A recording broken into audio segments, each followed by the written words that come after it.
गृहस्थ जीवन से रिटायर होना है।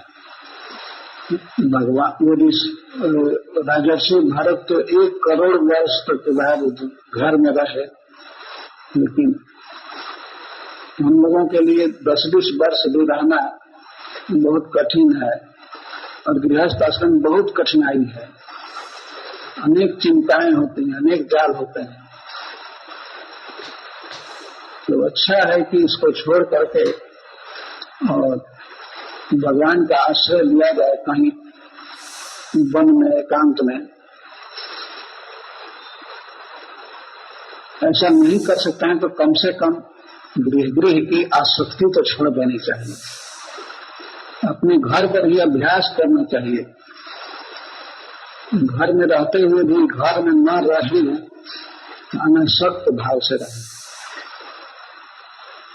भगवान ऋषभ देव के घर में तो सारा ऐश्वर्य था, सारी भोग की सामग्रियां थी, सकल संपत्ति निकेता, लेकिन ऐसे भवन को भी महाराज भरत ने त्याग दिया। तो अपने घर पर रहते हुए भी वैराग्य का अभ्यास करना चाहिए। कभी कभी जानबूझ करके एसी बंद करके और ताप सहना चाहिए। कैसा लग रहा है, ऐसा करेंगे तो धीरे धीरे अभ्यास होगा और बिना एसी के भी रह पाएंगे। यह हमारे जीवन में बहुत आवश्यक है, अन्यथा घर त्याग करके एकाएक कैसे रह पाएंगे। अतः घर में रहते हुए इसका अभ्यास करना चाहिए।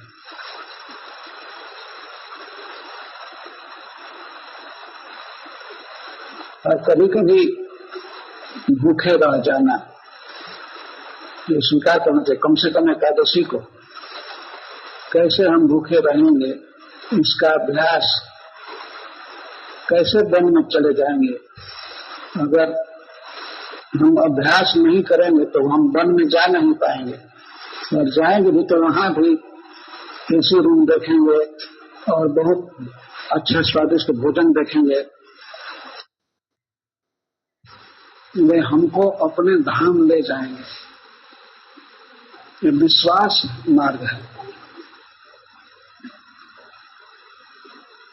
तो उसकी चिंता नहीं करनी चाहिए अंत में क्या होगा। अंतिम चिंता क्यों करते हैं, अभी चिंता करें कि भगवान का हमें भक्ति करना है, भजन करना है। इस समय कोई सेकंड, कोई मिनट हमारा व्यर्थ न जाए। जब शक्ति रहे तब भक्ति करनी चाहिए, शक्ति नहीं रहेगी तो भगवान जिम्मेवार है। अच्छा, हरे कृष्ण। महाराज जैसे आप बोले कि भक्त को इच्छा रखना नहीं चाहिए, अंतिम इच्छा। तो हरिदास ठाकुर तो महाप्रभु को बोला कि मैं कैसे अंतिम जन्म में मेरी इच्छा है कि आप तो जाने वाला है, मेरे को मालूम है, इसके पहले मैं जाना चाहता हूँ। फिर उसने आँख से दर्शन करना चाहता है, मुंह से बोलना चाहता है, उच्चारण करना चाहता है, इसे मोर इच्छा है। महाप्रभु ने हरिदास ठाकुर ने प्रार्थना किया था भगवान हरिदास ठाकुर चैतन्य के प्रति। आपका प्रश्न समझ में नहीं आया। ऐसे आप बोले कि भक्त को अंतिम इच्छा का अंतिम समय पे भगवान की याद आएगी नहीं आएगा, उसके बारे चिंता नहीं करना चाहिए। लेकिन हरिदास ठाकुर भी बोले ना चैतन्य महाप्रभु को कि मेरा अंतिम समय में मैं आपका याद करूं, आपका गुणगान करूं, आपको मुखारविंद दर्शन करूं, और मेरे वही इच्छा है। वरदान मांगा था हरिदास ठाकुर चैतन्य महाप्रभु को। हाँ, हरिदास ठाकुर ये चाहते थे कि मैं भगवान चैतन्य महाप्रभु के वियोग में न मरूं। जब वे सामने हों तो उनका दर्शन करते हुए उनके चरण कमल को छाती पर रख करके और नाम उच्चारण करते हुए शरीर त्याग दें। वो भगवान चैतन्य महाप्रभु से मांगे। तो आपका यह प्रश्न है कि वे चाहे कि अंतिम समय में मुझे भगवान का स्पर्श मिले, दर्शन मिले। हाँ, इच्छा तो होनी चाहिए, लेकिन ये चिंता नहीं होनी चाहिए। और ऐसा नहीं था कि वे जब स्वस्थ थे तब माला रख दिए थे और मरने के समय में चाहते थे कि हमको सब कुछ स्मरण आए। वे पहले खूब करते थे भजन, और यही कारण है कि भगवान चैतन्य महाप्रभु उनको दर्शन दिए, उनके छाती पर अपना चरण कमल रखे, उनके सामने मुस्कुराते हुए रहे। तो भजन खूब किए थे ना। ऐसा नहीं था कि हरिदास ठाकुर या कोई ठाकुर यह कह दिया कि अंत समय में हमको स्मरण आ गया और बाकी समय में हमको सोने दीजिए, हमको आराम करने दीजिए, जब हम अंतिम समय में कर लेंगे। ऐसा किसी ने नहीं मांगा कि अभी रेस्ट हम करेंगे और मरते समय हमको बता दीजिए, हमको सुविधा दीजिए। नहीं,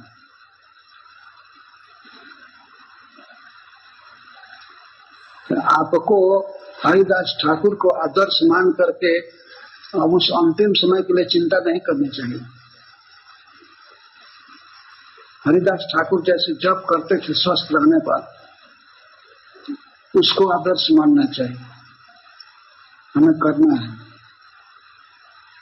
वो इतने जप में तल्लीन थे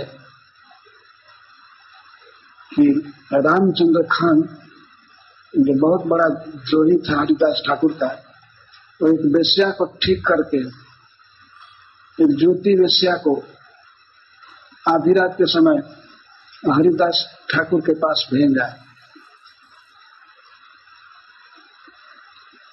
और खूब बन ठन कर गई थी कि मैं हरिदास ठाकुर का चित्त है, हमको 3 दिन अवसर दीजिए, 3 दिन में मैं उसकी मति नष्ट कर दूंगी।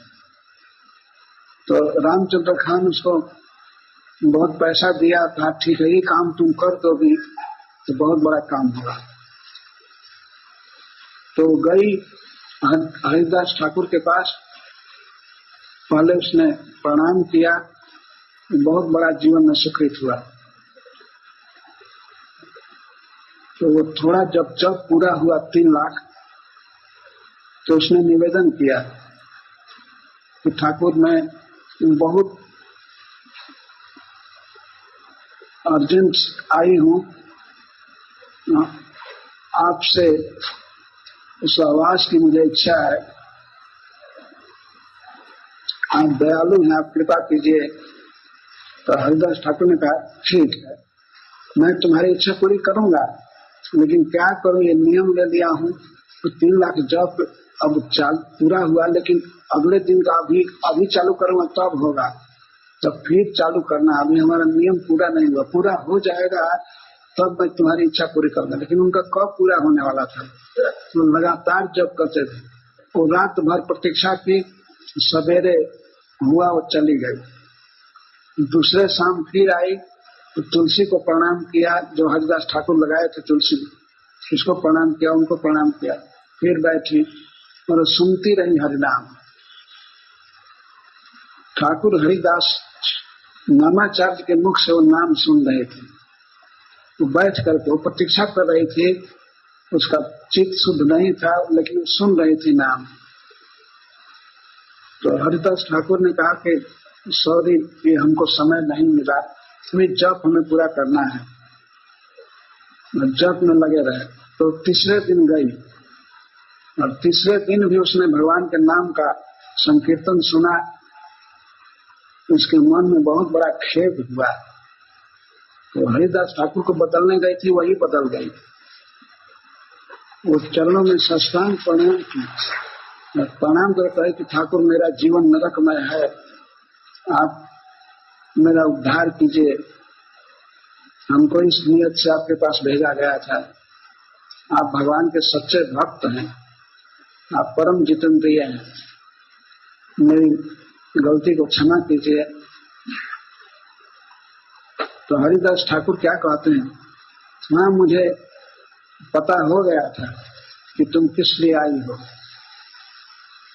तो मैं प्रथम दिन ही एक कुटिया छोड़ दिया होता है, लेकिन मैं तुम्हारे लिए 3 दिन रह गया, अब मैं जा रहा हूं, तुम इस कुटिया में रहो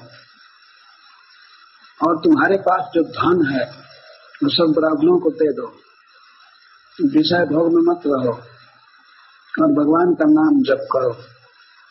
तो हरिदास ठाकुर उसको माला दे दिए जपने के लिए, कहे यही तुम रहो। तो चौथे दिन हल्ला हुआ तो वैश्या परमा वैष्णवी हो गई। हरिदास ठाकुर ने ऐसा चमत्कार किया, वो परम वैष्णव हो गई, सदाचारिणी हो गई, बदल रहे हैं।